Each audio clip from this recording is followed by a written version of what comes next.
Si supieras que en este preciso momento hay muchas madres, familias, padres, abuelitos, hermanos, muchas personas viviendo desde la neurodivergencia y que además están atravesando o empezando este camino con miedo, incertidumbre, cansancio, soledad, ¿qué les dirías? Pues a estas respuestas nos vamos a acercar hoy en Voces que Transforman, pero desde uno de los testimonios reales que más me han tocado a mí y que segura estoy que les va a tocar a muchos de ustedes. Y además este es un episodio muy especial porque no está transmitido desde el planeta Tierra, sino desde una luna, la luna de Lucía. ¿Quién es Lucía? Quédense junto a mí porque hoy van a descubrir quién es Lucía, quién es Claudia Valdés y esta historia de astronautas a las cuales nos vamos a acercar.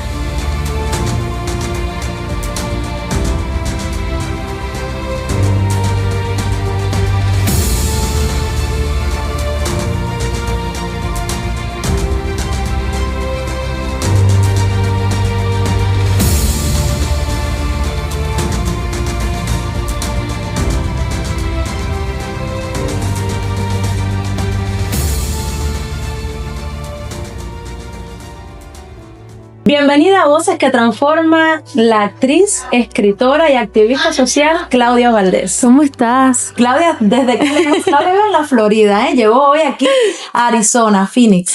Vivo en Miami, acabo de llegar hace un ratico y me he sentido muy envuelta de amor. Gracias a ustedes, gracias a todo el amor que me han dado, me han llevado a lugares, he conocido centros de terapia hermosos y que yo realmente me he quedado muy sorprendida. Y sobre todo he visto un pedacito de Phoenix que no conocía porque nunca había venido a esta ciudad tan caliente y tan linda a la misma vez, ¿no? Que recuerda quizás a la parte más oriental de Cuba o algo así, o otros países donde he estado que el calor es bien fuerte, pero donde conoces a gente tan bonita como ustedes y eso ya es más que suficiente.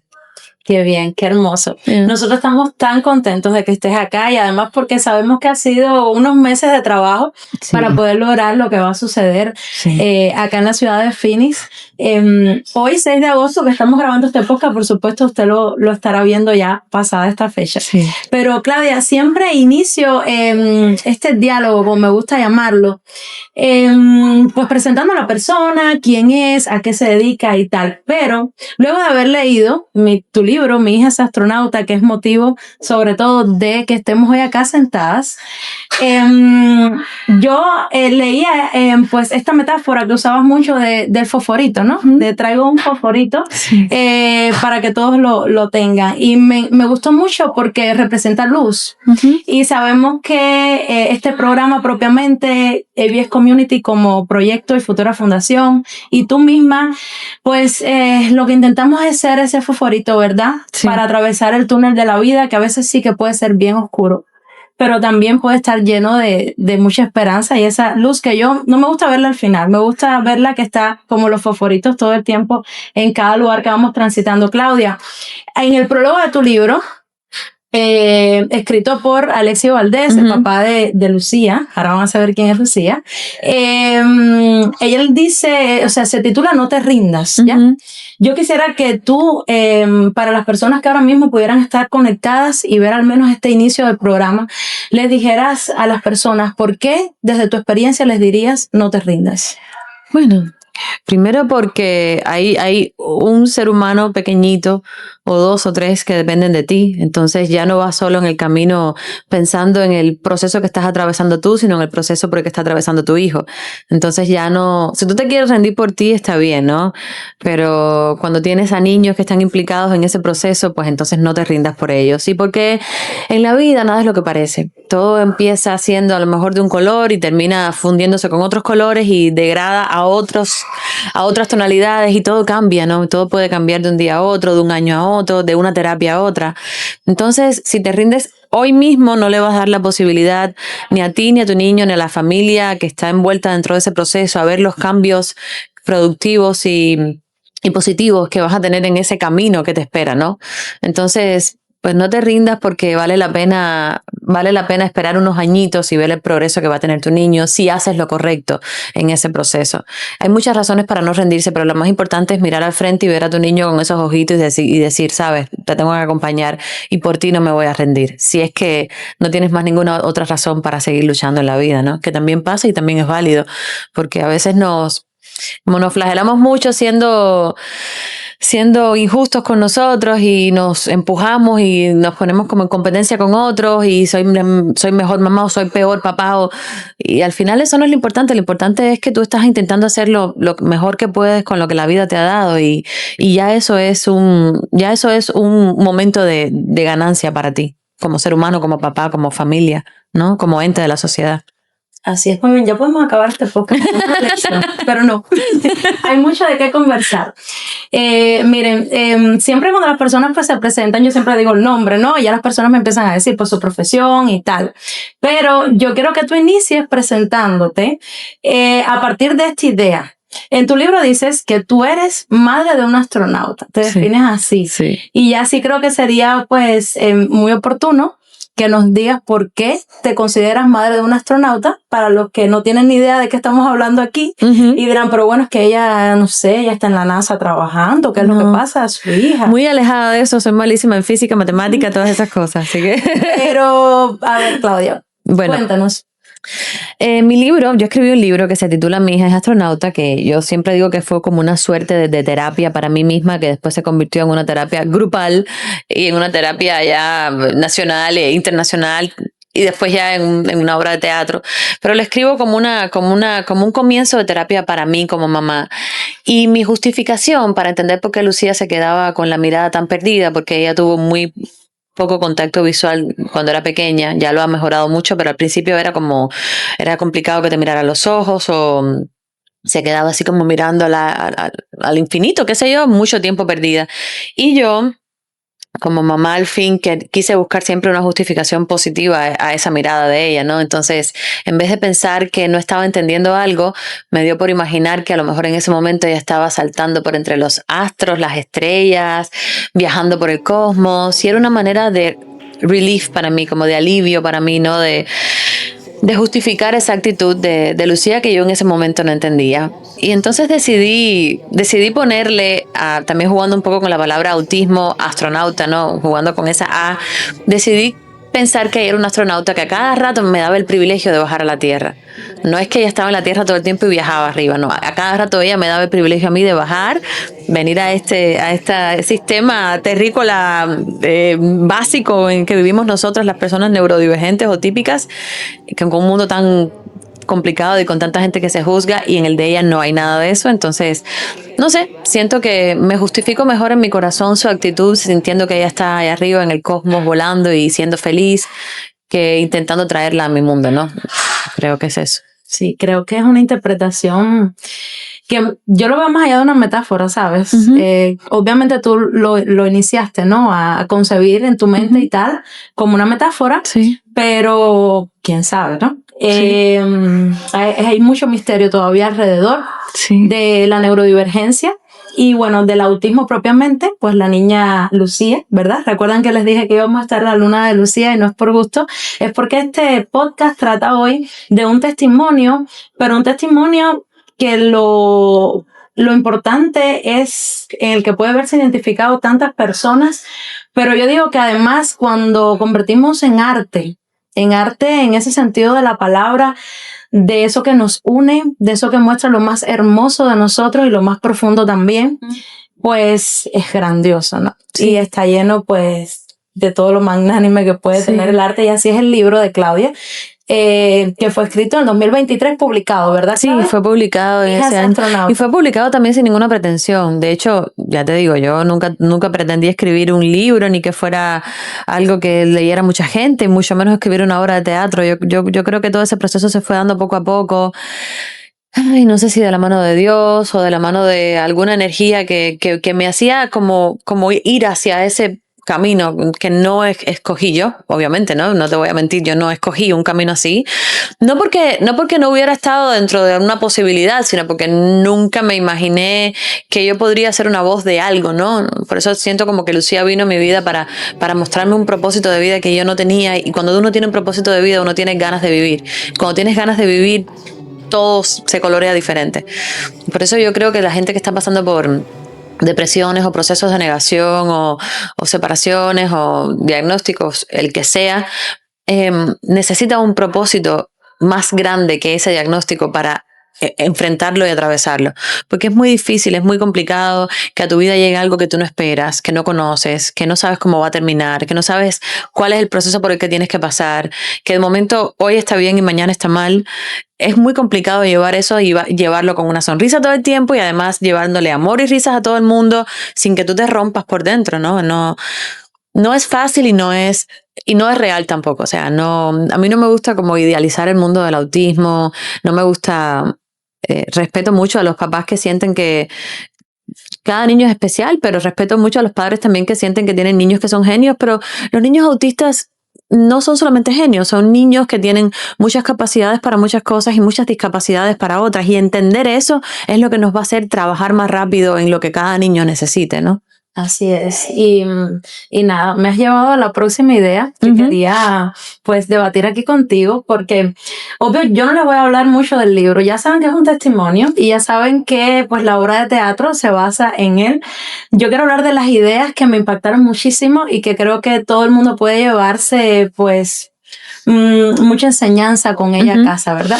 Hay algo que tú refieres en el libro y es que llegó un momento en que tú comenzaste a comprender que quizás no era tanto Lucía como que tuviera que aprender tanto a encajar en la sociedad que vivimos actualmente, sino que quizás la sociedad y donde nos incluimos las personas que obviamente no podemos pensar igual porque somos lo que llamamos normotípicas, tendríamos que quizás acercarnos y aprender un poco de allí, ¿no? Sí. ¿En qué momento comenzaste a comprenderlo? Bueno, cuando tienes una hija o un niño que está dentro del espectro del autismo, inconscientemente tú quieres pretender que todo el mundo conozca del autismo como lo conoces tú, y no es así. En primer lugar, nadie tiene por qué comprender el autismo a profundidad porque yo tengo una hija autista. No ese es el punto de mi misión de vida. El punto de mi misión de vida es que la gente, como yo siempre digo y lo digo en mi espectáculo, las verdades no duelen hasta que no te tocan, que la gente tenga un poco de conciencia de qué cosa o qué es lo más acercado al mundo del autismo, cuáles son las actitudes que puede tener un niño autista o un adulto autista para cuando tú lo veas en la calle, en vez de asustarte, lo que hagas es comprenderlo, tener un poquito más de paciencia, tratarlos con un poquitico de menos juicio, y también mirándolo egoístamente, esto que yo estoy haciendo de escribir el libro, de llevar la obra a cada rincón, aunque esté muerta de cansancio, aquí estoy sin dormir, me lavo los ojos como están, pero no me importa. O sea, todo esto que estoy haciendo es un esfuerzo enorme que para mí tiene como fin que por lo menos 300, 400, 100, 20, 1000 personas escuchen cada vez que yo me presento qué cosa es el autismo y salgan de ahí por lo menos con la idea de quiero conocer más sobre esto, porque esa es la manera que yo tengo de que en un futuro cuando mi hija crezca, cuando digo mi hija me refiero a todos los niños que son neurodivergentes, salgan a la calle, pues la gente entienda, espérate, esos movimientos que ella hace repetitivos no me tienen que asustar, ella está feliz, está extremadamente emocionada, es su manera de expresar felicidad, como nosotros nos reímos, ellos expresan felicidad de otra manera, ¿no? Y eso, uno nunca sabe en qué sitio va a estar mañana, en qué posición va a estar mañana. Por eso creo que es muy bonito cuando... A mí me gusta mucho usar la palabra empatía, porque creo que está como... No es sobrevalorada, creo que para mí es algo esencial que debe tener un ser humano. Entonces, mencionarla es como darle una connotación que para mí está. O sea, la empatía es lo primero que tiene que tener un ser humano, por lo menos para estar cerca de mí. Pero sí, no empatía, pero sí tener un poco de curiosidad para saber el día de mañana cómo me puedo comportar, o en un supermercado, por ejemplo, si veo a un niño haciendo un tantrum y en vez de juzgar a esa mamá que se le está pasando muy mal en ese momento, entender y decir, oye, aquí el niño la está pasando mal, la mamá también, yo no voy a venir a ser un agente externo para estar juzgando el comportamiento de esa mamá. Y tantas cosas que uno puede pasar o ver dentro de un núcleo familiar donde hay un niño neurodivergente, que es tan difícil de llevar, ¿no? No hacer preguntas incómodas. A veces uno, sin quererlo, hace preguntas incómodas a mamás y esas mamás se van con esa información a la cabeza a dormir y la noche la pasan fatal. Porque hacen preguntas que no tienen sentido, que no aportan nada. Si tú ves a un niño que está teniendo un comportamiento que evidentemente no es un comportamiento típico o normal y su mamá está al lado, lo que tienes que hacer es ir a darle un abrazo a esa mamá. No juzgar ni el comportamiento del niño ni el comportamiento de esa mamá. Entonces, un poco mi misión, mi propósito es que la gente, poquito a poco y sin empujarlo, ¿no? Aprendan o entiendan esto poquito a poco, muy poquito a poco. Qué hermoso. Mira, Claudia me confesó, yo le mandé el guión previamente, me dijo, Laura, no, yo no leo los guiones, pero déjame decirte que fíjate si hay una conexión fuerte que quiero explicarles ahora cómo fue esta conexión con Claudia, cómo llegamos a Claudia, desde acá del lejano oeste, del lejano oeste de Estados Unidos hasta allá, hasta la Florida. Fíjate si hay una conexión que tú me vas enlazando. Casi no tengo ni que esforzarme por llevar el guión, porque vas enlazando una idea con otra. Wow. Fíjate que ahora te iba a preguntar, porque hay algo que refieres mucho en el libro y a mí me impactó, porque hablamos de conciencia, ¿verdad? A veces sabemos mucho, tenemos estudios, ¿verdad? Tenemos experiencia, pero a veces no somos tan conscientes porque la mente va como engavetando, ¿verdad? Sí. Y solo vas abriendo esas gaveticas cuando las necesitas utilizar. Y tú hablas de la comparación. Yo creo que todos nos comparamos, ¿sabes? Desde que vamos creciendo y volviéndonos, pues ya perdemos como un poco que la infancia, ¿no? Que los infantes yo creo que no se comparan, pero todos nos comparamos y obviamente las mamás, muchas mamás de hecho comienzan a buscar un diagnóstico por la comparación. Porque es lo que te permite discriminar, ¿verdad? Diferenciar. Claro. A ver, aquí hay algo que no es lo que yo creo que es lo normal, ¿no? Lo que llamamos normal. Pero esa comparación, si bien puede ser ese bombillito, ¿verdad? Que te despierta a buscar esas certezas que sí hay que buscarlas y encontrarlas. También puede ser a veces un poco limitante. Y muy jodida. Puede sesgar. Y tú hablas de eso. Y yo creo que le pasa mucho a todas las mamás neurodivergentes. Sí. Bueno, yo creo que es normal. De hecho, en el espectáculo, en el libro, yo hablo mucho de eso, ¿no? Que comparar es normal. De hecho, en eso se basan los médicos para saber si algo está o no está fuera de lo normal, ¿no? Cuando en una métrica que ellos miden un comportamiento de un niño de tal edad debe hacer esto y esto es normal en cuanto a comportamiento. Pero cuando esa comparación la hacemos nosotras, que además estamos cansadas, que no sabemos del tema, a las 3 de la mañana, yo digo siempre en el espectáculo, con las ojeras que te llegan al ombligo, entonces la comparación ya se va un poco fuera de lugar, porque cada niño es diferente. Y yo era una mamá que comparaba mucho a los niños de mis amigas con la mía, hacen esto, esta no hace esto. Y eso lo único que trae es un estado depresivo y de un poco hasta irracional, porque es que tú no puedes pretender que tu niño haga lo que hace otro, ni que otro haga lo que hace tu niño, porque cada niño es tan especial como tú lo críes o como nace, ¿no? Con esa genética única de cada niño. Yo me limitaría un poco, de hecho lo aprendí, ¿no? A la hora de comparar. Yo no tengo punto de comparación con Lucía porque no creo que ningún niño se parezca a Lucía y no creo que Lucía se parezca a ningún niño. Nunca he visto un niño como Lucía. Yo veo niños que hacen cosas similares o que tienen las cejas parecidas o que hacen gestos similares o que pueden, no sé, hacer algo que me recuerdan, pero yo nunca he visto una niña como Lucía. Por eso no la comparo, porque ella es única y cada día aprendo más lo que es ella como ser humano, como ente que va poquito a poco formando parte, Dios quiera, de la sociedad, ¿no? Y digo Dios quiera porque ese es uno de mis mayores temores, ¿no? Cómo se va a integrar ella cuando sea grande a la sociedad, ¿no? Pero hasta cierto punto comparar te ayuda a ver qué es lo que no está bien con tu niño en los primeros años para saber, oye, qué indicios tengo de llevarlo, no llevarlo a terapia, cómo yo sé que algo aquí no está bien. Pero hasta un punto tienes que parar esa comparación y mirarlo solo a él y no compararlo con los demás niños, creo yo, ¿no? Sí, yo creo que pues totalmente certero esto. ¿sabes? Y no solo aplica a los niños neurodivergentes, yo digo que aplica pues a todos en general, Sí. porque sí, a veces la comparación, sobre todo entre pares, ¿verdad? Entre los propios adolescentes y jóvenes, que es donde más se ve, donde comienza a verse, puede ser un poco dolorosa. Claudia, bueno, un índice aquí, un inciso aquí. Les decía, conocimos a Claudia porque, bueno, Claudia escribió este libro y una de las terapeutas del American Behavioral Solution, que es el centro de terapia que creó este proyecto de IBS Community, y además uno de sus mayores sponsors, pues tiene una terapeuta, Celia Sánchez, y ella fue la primera persona que nos mostró tu libro acá. Imagínate un centro donde hay Estoy loca por conocer a Celia. La vas a conocer, tantas mamás, tantas personas que trabajan con y para la neurodivergencia, ¿verdad?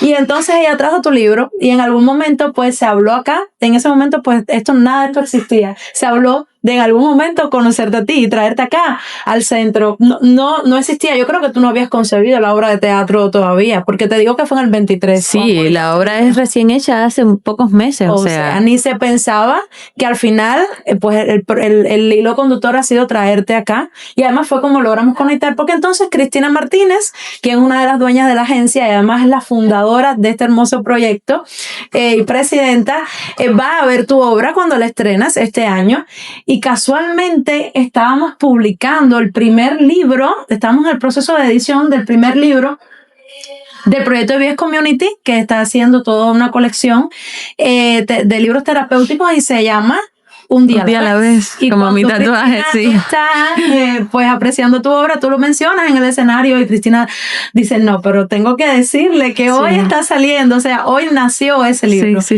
Y fue como conectamos contigo y pudo hacerse, bueno, tú, que te agradecemos muchísimo. No, yo con ustedes, agradecida. Hasta acá, de verdad. Yo de verdad, te digo, cualquier esfuerzo es mínimo que yo pueda hacer para llegar a cada ciudad, pero de verdad, lo que he vivido hoy en el centro sobre todo, en los centros que he estado, el amor con el que los terapistas tratan a los niños, la vocación, yo estoy aquí como un poco obnubilada con todo lo que vi. Estoy como muy feliz de saber que en esta ciudad existe un centro así, que sea capaz de tener a tantos niños neurodivergentes en un mismo lugar, felices, con amor, enseñándolos. De verdad, estoy muy impresionada. Así es. Está hablando de los centros de terapia de la agencia American Behavioral Solution. Que acabo de venir de ahí, por eso digo. De los centros, es que estamos en uno de ellos. En la por eso se escucha bulla de niños. Así es. Qué hermoso, Claudia. Claudia, hay algo que a mí me impactó mucho en tu libro. Porque ese libro de Claudia, los invito, aquí tienen la información de Amazon, ya está pasando por un cintillo.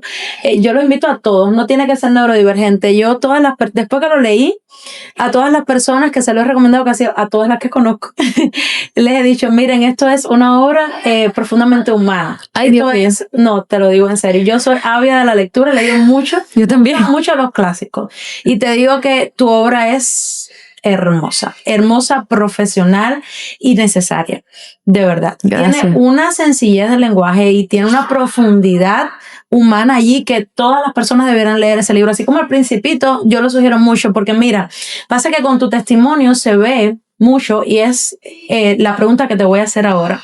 Se ve mucho ese devenir del ser humano, ¿sabes? Cómo hace pasar por las diversas emociones, pero como queremos nosotros incluso enseñar acá en IBS Community, con educación en emociones, o sea, no queriendo apagar tus emociones, sino que vívelas, pero como ahora. Vívelas, sí, claro. No, y ahorita empiezo a llorar también. Claro. Vívelas, pero saca lo mejor de ellas. Y el libro tuyo es una transición por eso. Y yo te iba a preguntar, Claudia, ¿tú crees? Porque he entrevistado a muchas mamás como tú acá, y más las que conozco, obvio, por IBS Community, ¿verdad? Y todas atraviesan, obvio, por una etapa de incertidumbre, de duelo después del diagnóstico, de dolor, de rechazo también social. Claro. Y hacia el niño también. Sí, de bullying, de todo, de muchas cosas negativas. Y negativas desde el exterior, pero negativas en el interior. Y obvio, todas han encontrado una resiliencia, porque si algo nos enseña a las mamás neurodivergentes, que eso ya viene como el paquete mamá, ¿no? Pero las mamás neurodivergentes tienen traen un extra. De la resiliencia. Ahí va, hay un entrenamiento fuerte. Claudia, ¿tú crees que atravesar por todo eso sea hasta necesario? ¿Crees que se podría como brincar eso? ¿Sabes? Decir, a ver, no voy a sentir nada de esto, voy a pasar ya a la etapa proactiva y eso. No. Yo hay procesos de esos que no he vivido porque elegí no vivirlos y porque, no sé, a lo mejor en vez de vivirlos me puse a escribir, ¿no? Pero pasar cualquier proceso por el que pase una mamá es completamente válido. Desde el proceso de la negación, de no entender, de preguntarte por qué, de rechazar a la humanidad, incluso, va a sonar fuerte lo que te voy a decir, pero incluso de rechazar por un tiempo a tu propio hijo. Porque tú estás pasando por un proceso como mamá que nadie puede juzgar porque solamente lo conoces tú. Y es muy difícil enfrentarte a un camino, como decía al principio, que tú no conoces y que no sabes para dónde va. Entonces yo, desde que Lucía nació, dejé de juzgar mucho a las mamás. Dejé de juzgar los comportamientos de las mamás, los breaks que las mamás se necesitan en algún momento darse para ellas de 1 a 2 horas, incluso un día entero sin que nadie les hable solas, porque es un trabajo muy complicado el de una mamá no típica, de un niño típico. Imagínate de una mamá, de un niño neurodivergente.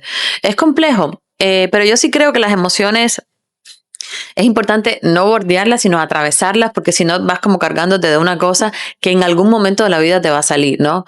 Entonces, yo lo único que digo es que mientras estás en ese proceso o de negación, o de tristeza, o de depresión, lo que quieras, pongas a tu niño en terapia. Eso sí, es lo único con lo que yo no, como que no cedo mucho. Yo entiendo que una mamá esté pasando por un proceso depresivo o por un proceso de negación, es completamente comprensible y completamente incluso necesario. Pero mientras estás en ese proceso, ponga a tu niño en terapia. Porque todo lo que te pueda tardar asimilar el comportamiento de tu niño o el nuevo diagnóstico de tu niño es un tiempo que has perdido de ponerlo en terapia, es que va a hacer que él avance mucho. Ese es el único consejo que yo doy. Yo nunca digo, tú puedes, tú eres fuerte. No. Eso es, cada uno sabe lo que puede aguantar y a lo que se quiere enfrentar. Lo único que como mamá tú tienes el deber, ¿no? No el derecho, el deber de hacer que tu niño avance lo antes posible. Porque tú sabes en el fondo de tu corazón que hay algo que no está normal. Tú lo sabes, aunque estés en proceso de no, eso es majadería, eso se le quita cuando crezca. Eso está perfecto, lo entiendo. Pero en el fondo de tu corazón, cuando tú te metes sola en el baño y te cierras, tú sabes que hay algo que no está bien. Hay algo en lo que hay que trabajar en ese niño. Entonces, mientras estás en ese proceso, mi consejo es atraviesa todas las emociones que quieras atravesar, que es normal, porque a mí me pasa todavía, pero tenga a tu niño en terapia. Tenlo en terapia, llévalo con un RBT a la escuela, ponlo en terapia ocupacional, del habla, física, terapia de caballo, terapia holística, terapia de delfines, terapia de pintar una pared o de lo que sea, pero ponlo en terapia porque es la única manera en que el niño va a avanzar. Solo por gracia divina, solamente, que la gracia divina es maravillosa y la fe también, pero solamente con eso no va a avanzar. Necesita un input físico importante para que se vea el cambio radical en ese niño. Hay una conexión aquí. Mira, ya verás la siguiente pregunta. No, déjame decirte que estoy... Te juro por mi hija que no he mirado nada. Bueno, tú sabes, no he tenido ni tiempo ni de mirar nada. Llevamos como más de 1 año de podcast, he entrevistado a mucha gente, muchas personas maravillosas, pero que nada, que me estás llevando a cada pregunta del guión, ¿sabes? Increíble. Mira, Claudia, en algún momento en el libro tú te catalogaste como una mamá robot, que te sentías como una mamá robot, sí, ¿verdad? Porque sentías que tenías como que estar allí 24/7 supliendo todo, ¿verdad? O sea, sí, alzando a tu niña en brazos y para adelante. Y eso me conecta con varias ideas. La primera idea es, porque te felicito porque así tiene que ser, o sea, somos mamás y tenemos que llevar adelante a nuestros niños, claro, pero me lleva a otra idea, que es la del autocuidado del cuidador. Uh-huh. ¿Verdad? ¿Tú crees que es importante que las mamás dejen de sentir culpa porque también se cuiden y porque también tomen ese break, ese tiempo de descanso?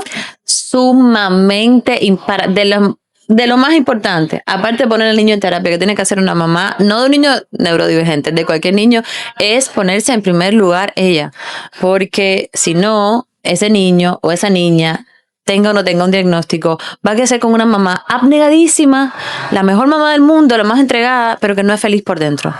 Que no se cuida, que no se toma su tiempo para ella, que no se elige ella primero. Y el amor, tampoco me gusta mucho usar la palabra amor propio porque también me suena como que es mucha, pero sí es necesario que tú digas en un momento, Mi mamá me enseñó cuando yo era niña, yo no sé si está bien o mal, ella me enseñó eso, ¿no? A mí todavía me cuesta trabajo porque yo soy muy de pensar en los demás primero, pero mi mamá siempre me decía, Claudita, primero tú, después tú, y después, si te queda espacio, tú. Siempre me enseñó eso cuando yo era niña, ¿no? Nunca lo olvido. Y yo no soy yo soy primero él, después ella y después yo. Pero hace un tiempo entendí que la vida es una sola. Desafortunadamente, no tenemos muchas más vidas. Y que por eso yo me tatué esto, una vida para vivir todas las que quieras, porque a veces uno lo olvida y se te pasa el 10 años así y no has hecho absolutamente nada con tu vida, más que solamente cuidar a tu niño, que no está mal, es precioso eso, pero ¿qué más estás aportando tú a la sociedad? O a ti, olvida la sociedad, ¿qué te estás aportando tú? ¿Has hecho lo que tú has querido? ¿Has amado como tú has querido? No sé, has logrado tus objetivos como has querido, has creado cosas nuevas como has querido. Entonces creo que no deben sentir culpa por ningún deseo que tengan, que no tenga que ver solamente con el niño, porque somos entes y seres humanos aparte de un esposo, una mamá, un hijo, ¿no? Somos también, y no tiene que ver ni siquiera con el cuidado físico, porque yo no soy una mujer extra presumida para nada, yo soy lo que ves, voy a un lugar donde tengo que estar maquilladísima y soy la más maquillada del mundo si es necesario, pero en mi vida normal yo soy esto que ves aquí. No me refiero a eso físico, me refiero al placer interno de proponerte cosas y lograrlas, de saltar esa meta, me refiero a eso. Y yo creo que sí, que no hay que sentir ninguna culpa, que claro que te tienes que poner por delante, es la única manera que tu niño va a tener una mamá feliz. Así es. Así es. Y además, la primera forma en que aprendemos desde que nacemos es el aprendizaje vicario, que es por observación.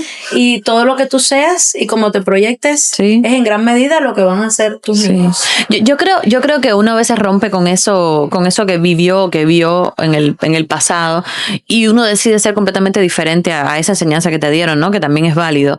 Pero sí creo que hay como una cosita ahí innata dentro de ti, como una vocecita ahí que hace rato está esperando por salir y que te va a decir, oye, tú naciste para esto. Y lo puedes encontrar a los 20, a los 30, a los 50, a los 60, a los 70. Hay gente que no lo encuentra nunca y es la gente que se muere infeliz, ¿no? Triste. Pero eso, buscarlo y no parar hasta que tú sepas que aunque sea, no sé, forrando muebles, eso a ti te hace grandemente feliz. Aunque no te dé dinero, no tiene que ver con el dinero, tiene que ver con un placer. La realización personal. Eso. Y el propósito de... Que puede ser la mía muy diferente a la tuya. Así muy es. diferente. Y no significa que sea menos ni más, es la mía, es la que yo genero dinero con esto, pero con esto yo soy feliz. Exacto. Y esa es la que no puede faltar. Así es, y es todo un privilegio. Claudia, muy cierto eso que dices. Y hay otro tema que yo creo que lacera mucho a las familias neurodivergentes, pero que a la vez yo lo veo como algo que ha sido incomprendido también en alguna medida, y tiene que ver con la comunicación. ¿Verdad? En algún momento Lucía fue non-verbal, o sea, no Sí, hablaba, ¿verdad? Completamente, hasta los casi 4 años, sí. Y recuerdo haber leído que cuánto tú añorabas, ¿verdad? Que te dijera ese primer mamá, que dijera ese primer papá, porque se expresara vocalmente, ¿verdad? Claro. Ahora que tú, pues, ha transcurrido el tiempo, aunque Lucía ya sí habla, ¿verdad? Pero en aquel momento, ¿de qué otras formas tuviste que Lucía sí hablaba? O sea, sí se expresaba, sí se comunicaba. De todo, yo la entendía, ella no tenía que hablar. Cada mamá creo que está conectada con su hijo de una manera que no se puede explicar con palabras. Pero, por ejemplo, sus ojos a mí siempre me han hablado mucho. Yo sé lo que ella quiere, no tiene ni que decírmelo. La manera en la que me llevaba las cosas o cómo señalaba lo que quería. Pero yo creo que hay un lenguaje ahí que no es verbal, que viene directo del corazón. Que uno entiende perfectamente lo que quiere su hijo y otra persona no. Tú ves mamás que el niño dice y la mamá entiende lo que dice. Él dice que quiere agua y tú, ¿pero en qué momento dijo quiero agua? Y la mamá lo sabe, lo conoce, porque hay un lenguaje ahí que no se enseña en ninguna escuela ni nada, que es el lenguaje mamá-hijo, y con ese ya es suficiente, ¿no? Con ese ya ya está establecido el lenguaje entre mamá e hijo. Así que yo intuía todo lo que ella decía desde el principio, la verdad. Así es. Hay muchas formas de comunicarnos. Siempre podemos llegar a comunicarnos, todas las personas. Sí, aunque no sea vocalmente, que es por lo que más se quiere, ¿no? Obviamente porque, pues, como lo más universal. Pero, sí. Pero hay que entender esos otros procesos de comunicación que existen y potenciarlos también. Y cuidado, y no sea, también yo veo mucho como que la neurodivergencia nos enseña a expresarnos de esas otras maneras, como decía, gestuales y tal, que a veces obviamos muchísimo. Sí. A no ser que sea psicólogo, psiquiatra, Sí. ¿verdad? Obviamos muchísimo y están allí transmitiéndote a veces mucho más y mucha más verdad que las palabras. Totalmente. Así es. Claudia, hay algo con lo que tú defines, tu antes y tu después de Lucía. Es una palabra, se llama proyecto. Lucía comenzó a convertirse en tu proyecto, ¿verdad? Sí. Pero yo no lo quiero interpretar, no lo interpreté así y también sentí que tú no lo interpretabas así. O sea, como que proyecto así, viendo, incluso creo que lo definiste en el libro. Lo definí en el libro, sí. Pero quiero que me ayudes a entenderlo con las personas que están ahora mismo escuchándonos. ¿Por qué proyecto? No lo voy a decir yo, vaya. ¿Por qué proyecto? Bueno, ¿te acuerdas que te dije que cada persona debe tener un propósito, ¿no? De vida. Cuando me refiero a la palabra proyecto, no me refiero a que es un proyecto de algo que hay que hacer y terminar. Me refiero a algo que a largo plazo tú vas descubriendo y te va trayendo algún tipo de satisfacción. Yo veo a Lucía como un proyecto, porque cuando uno hace un proyecto de algo, uno le pone alma, corazón para que salga excelente con estrellita, 100 con más, con no sé qué. Y ella es mi gran proyecto, porque dentro de ese gran proyecto que yo le tengo que entregar al universo, qué sé yo, sin due date, no tengo una fecha límite para entregar al universo, yo pues voy aprendiendo a armar con mis manos, no solamente una vida, sino también, y creo que también estoy como intentando armar o intentando con mi conocimiento poco o mediano, el que quieras llamar, con mi experiencia, ayudando un poquito a poner una pieza en la vida de mucha gente, ¿no? Una pieza de que no sabes por aquí, otra por acá, otra pieza que yo agarro de otra mamá, otra que agarro de otra mamá. Entonces siento que es un proyecto hermoso que no termina nunca, porque los proyectos son como, no, son cosas a muy largo plazo, y Lucía es algo que es mi largo plazo de siempre, es como mi proyecto eterno, y que no quiero que nunca se termine ese proyecto. Yo quiero que ese proyecto siempre esté inconcluso, porque es la manera que tengo de estar dentro de él, ¿no? Si lo entrego ya, termino el proyecto. Así es. Entonces, no sé, lo veo como algo así, como un proyecto, como algo grande que tengo que entregarle a la vida. Así es, qué hermoso. Y como todo proyecto, pues has tenido que prepararte mucho, ¿verdad?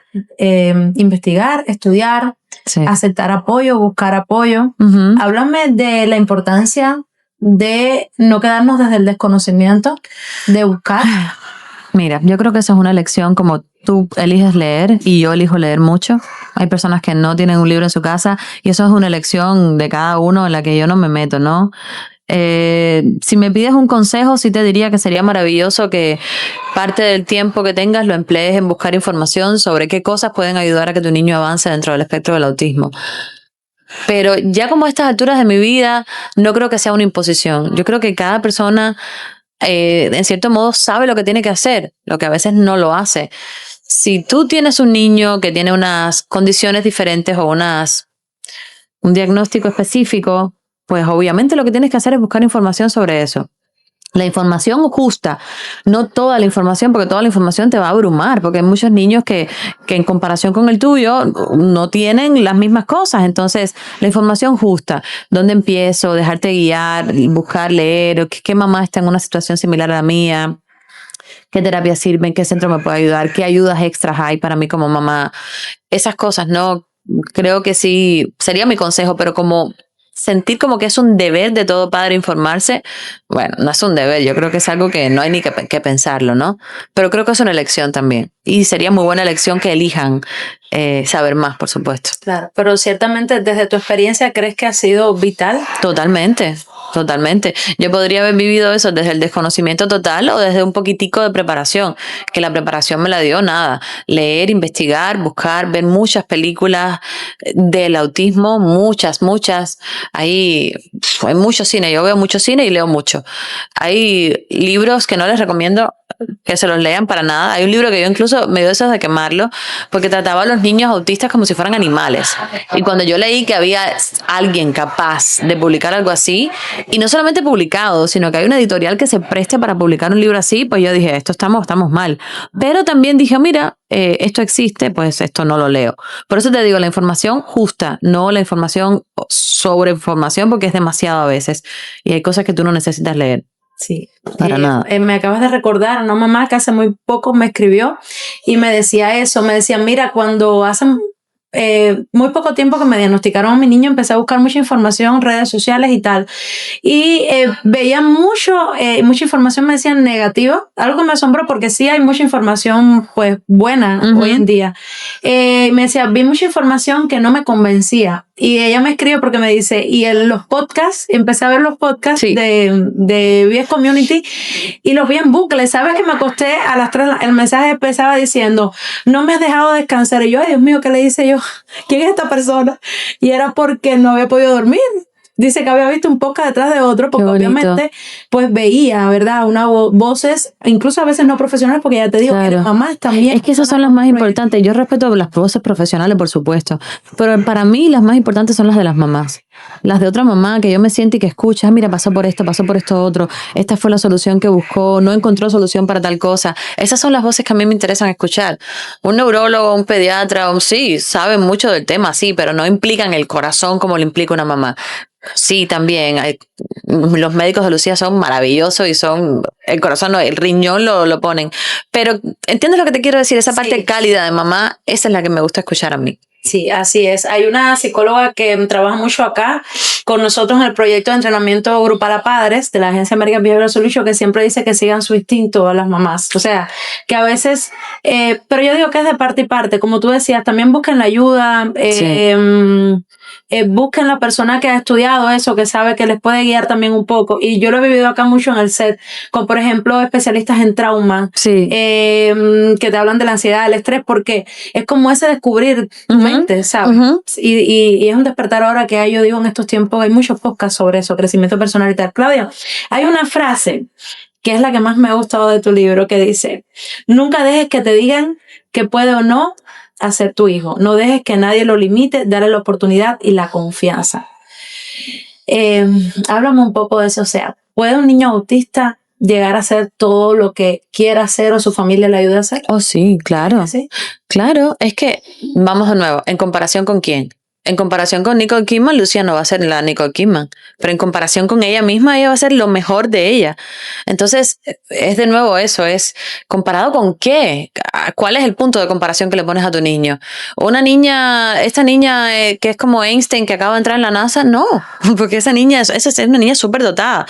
Tú tienes que ver cuál es la comparación que le pones a tu niño, y la única persona que puede compararse con tu niño es tu propio niño, y las cosas que ha ido dejando atrás, los comportamientos repetitivos, los comportamientos negativos que ha ido dejando atrás y que ha ido avanzando. Y yo, por ejemplo, siempre me he enfocado en las cosas buenas que Lucía puede hacer, en las capacidades brutales que tiene para muchas cosas, porque las tiene. Ella tiene una capacidad impresionante de memoria, se puede aprender, no sé, las banderas de todos los países, habla español, inglés, entiende francés, ruso, japonés, swahili, es una cosa loca. Pero por otro lado tiene muchas discapacidades también. Entonces, yo creo que sí, que un niño cualquier ser humano se puede proponer muchas cosas, y de esas cosas que se proponga lograr la mitad, pero con una que logre ya es más que suficiente. Yo no soy una persona muy exigente en ese sentido. Yo creo que cada uno, de acuerdo a lo que le dé a la vida y de acuerdo al empeño que le ponga, así serán los frutos que recoja. Pero sí, un niño puede hacer lo que quiera, claro que sí. Así es. Y bueno, creo que no queda más por decir, solo invitarlos a que lean el libro. Espero que hayan ido a ver la obra. Y si no, el año que viene vamos a traerla de nuevo con más tiempo, porque hemos preparado esto de una manera muy rápida. Yo quiero agradecerte a ti y a todo el equipo, de verdad, que han sido Yo estoy todavía como en shock que esto haya sucedido, que esté aquí, que hoy sea el espectáculo, no sé el día que vas a ver esto, pero bueno, cuando veas esto, hoy en la noche habrá sido un espectáculo hermoso como todos los que he hecho en cada ciudad, de la que me voy como muy cargada energéticamente, emocionalmente. Ahora cuando yo termine la gira yo necesitaré una semana de un intenso llorar porque me cargo con la energía imagínate tú, de cientos y cientos y cientos y cientos de papás, de mamás, de niños que vienen después del show. Yo me quedo con todos hasta el final, hablo con todos y cada uno tiene una historia tan fuerte de vida que te das cuenta que por comparación, si estamos hablando de comparación, pues tú estás bien, ¿sabes? Y eso, aunque pueda sonar egoísta, está bien porque cuando tú sabes que siempre hay alguien que está un poquito peor que tú no tienes derecho a quejarte. No tienes derecho. Porque hay una persona que sí la está pasando mal de verdad. Tener un hijo en el hospital, eso es un problema. Tener un niño que no se despierte o que no se levante de una cama, eso es un problema. Lo demás no es problema. Lo demás se resuelve. ¿Sabes? Y, por ejemplo, el lunes Lucía convulsionó. Después de muchos años que no lo había hecho. Y ha sido una experiencia muy fuerte para mí. Y cuando tú estás en el hospital con la niña, tú te das cuenta que las otras cosas que a ti te agobian en la vida son tan tontas y tan banales y tan que pueden esperar, que luego sales de ahí como diciendo, no me importa nada. Ahora mismo que espere fulano, que espere mengano, que espere tal cosa. Lo importante es la salud y el momento, el instante que estás viviendo ahora con la persona que más amas en este mundo, que puede ser tu hijo, tu madre, tú mismo, tu pareja, tu trabajo. Esto que estás viviendo hoy. Lo demás puede esperar. Eso yo lo aprendí. Y cada vez que he estado en el hospital con Lucía, salgo de ahí diciendo, que no es importante más nada que esto. Y es lo que me gustaría transmitirle a la gente. Hay gente que está peor. Y cuando hay gente que está peor, uno no tiene derecho a quejarse. No. Así es. Tenemos la vida, el propósito, lo tenemos todo. Gracias, Claudia. Gracias a ti. Gracias, porque me encantó. Así como has contado, aún con Lucía, pues, que apenas, pues, ya está, bueno, recuperada en casa, pero sí, ya está bien. De ese evento, pues, no cancelaste nada. Y no lo iba a hacer. No lo iba a hacer. Gracias. Vaya, vine con miedo, pero claro que tengo que estar aquí. Claro que sí. Gracias a ti. Gracias. A todos. Y yo pido licencia, Claudia, para terminar este podcast con esa idea del poeta Emerson, con que ella terminó además su libro, de la ardilla y la montaña, ¿sabes? Ay, la montaña y la ardilla. No puede cascar las nueces y la ardilla no va a cargar los bosques. Bueno, ahí me tienes que dejar hablar, sí, porque esa es mi fábula preferida. ¿Sí? Ahí te la puedo leer. Claro. Si tú quieres una manera buena de terminar, esa es. Claro que sí, claro que sí. Realmente se llama Cada uno a su oficio. Déjame buscarlo. Cada uno a su oficio. Y yo creo, esto es para cualquier persona, esto le va a cualquiera, esto es una cosa, espérate, lo estoy buscando si no lo cortas. No pasa nada. A ver, si abre. Esta es mi fábula preferida del mundo, porque creo que le va a todo en esta vida. Esto pone en su lugar a cualquiera, sobre todo el final. Dice: la montaña y la ardilla tuvieron su querella. Váyase usted allá, presumidilla, dijo con furia aquella, a lo que respondió la astuta ardilla. Sí que es muy grande usted, muy grande y bella, mas de todas las cosas y estaciones hay que poner en junto las porciones para formar, señora voz inglera, un año y una esfera. Yo no sé que me ponga nadie tilde por ocupar un puesto tan humilde. Si no soy yo tamaña como usted, mi señora la montaña, usted no es tan pequeña como yo, ni a gimnástica me enseña. Yo negar no imagino que es para las ardillas buen camino su magnífica falda. Y aquí viene la parte que me mata. Difieren los talentos a las veces. Ni yo llevo los bosques a la espalda, ni usted puede, señora, cascar nueces. Cada uno a su oficio. Tú a lo tuyo, yo a lo mío. Tú eres buena en esto, yo soy buena en esto. Por eso las comparaciones a veces no son buenas. Así es. Y por eso la neurodivergencia cabe mucho en la sociedad. Todos tenemos que aprender unos de otros y todos somos importantes, talentosos y capaces. Sí, así Gracias. es. A ti. Nada, nos vemos en un próximo episodio de Voces que Transforman.